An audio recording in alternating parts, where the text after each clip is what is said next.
आपको correct form of verb भरनी है टेंसेस के रूल्स का इस्तेमाल करते हुए। यहाँ पे लिखा है he has dash to Delhi और ब्रैकेट में लिखा है गो। ये वर्ब है, इसकी कौन सी फॉर्म यहाँ पे लगेगी? यहाँ पे हैज़ लिखा है, तो इसकी क्या ट्रिक बताई है?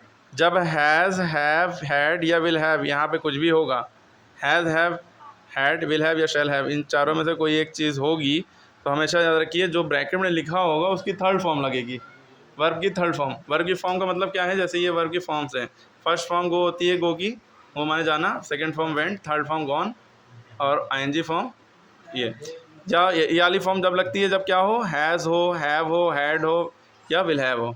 ये वाली फॉर्म पास्ट में लगती है। ये वर्ब की फर्स्ट फॉर्म जब डेली, एवरीडे लिखा हो। और ये वाली कब लगेगी? जब इज़, एम, आर, वॉज, वर हो, या तो इज़ हो या एम हो या आर हो या वॉज या वर हो तो ये वाली फॉर्म लगेगी, या विल भी लिखा हो, इन सब में से कुछ होगा तो आईएनजी फॉर्म लगेगी। ठीक है, अब देखिए क्या बात है, जल्दी जल्दी जो समझा दी। ही हैज़, गो की थर्ड फॉर्म गॉन, यहाँ पे क्या लगेगी? गॉन।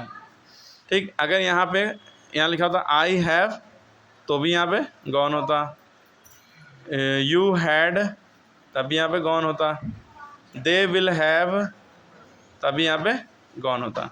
क्यों? क्योंकि has, have, had, will have लगा होगा तो वर्ब की थर्ड फॉर्म हो गई। अच्छा, इसी से रिलेटेड एक सेंटेंस हमने यहाँ पे नीचे दिया है, I have dash my work और डू लिखा है। बताइए यहाँ पे क्या होगा? डन, क्योंकि डू की थर्ड फॉर्म होती है डन, सेकंड फॉर्म डिड होती है। वर्ब की फॉर्म नहीं याद होंगी तो कुछ नहीं कर पाएंगे वहाँ पे। क्लियर है? आई हैव है तो इसलिए हैव के साथ वर्ब की थर्ड फॉर्म लगी। इसी तरह चलिए हम मुद्दे पे आते हैं दूसरे पे।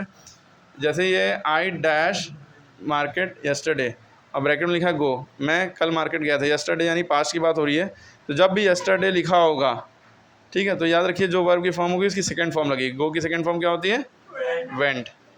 तो I went to market yesterday. अगर यहाँ पे यस्टरडे ना लिखा होता, डेली लिखा होता, क्या लिखा होता? DAILY, daily. तो I dash to market daily, तो इसका क्या होगा फिर? गो। वर्ब की फर्स्ट ही फॉर्म लगेगी, क्योंकि डेली या एवरीडे लिखा होगा, जो काम हैबिचुअल या डेली होता है वो सिंपल प्रेजेंट टेंस में आता है, उसमें वर्ब की फर्स्ट फॉर्म लगती है।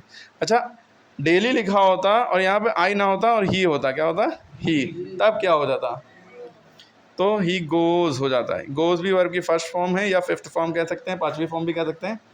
जब ही, शी, इट और जो भी सिंगुलर हैं वो होंगे तो वर्ब में एस या एस लग जाता है।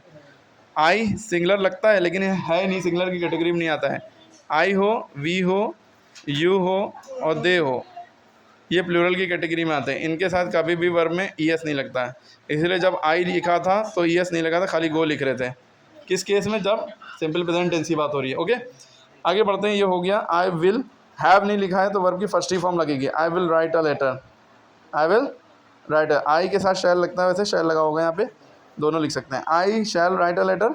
अगर यहाँ पे हैव के, विल के बाद हैव लिखा होता तो राइट की जगह पे हम क्या लिखते हैं? रिटन, ई हट जाता। ओके, यहाँ तक समझ में आ गई? अगर यहाँ पे विल हैव, विल भी नहीं लिखा, विल हैव भी नहीं लिखा है और एम लिखा है, आई एम, जब भी एम लिखा होगा हमने बताया था वर्ब की आईएनजी फॉर्म लगती है। राइट लिखा है, इसका ई हटा देंगे और आईएनजी लगा देंगे, राइटिंग।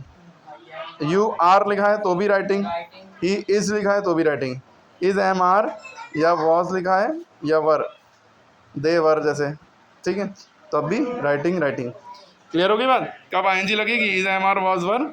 और विल बी या शैल भी लिखा हो, क्या लिखा हो? विल बी या शैल भी लिखा होगा तो भी आईएनजी फॉर्म लगेगी। ओके, क्लियर हो गए? सारे ही रूल लगभग कवर हो गए।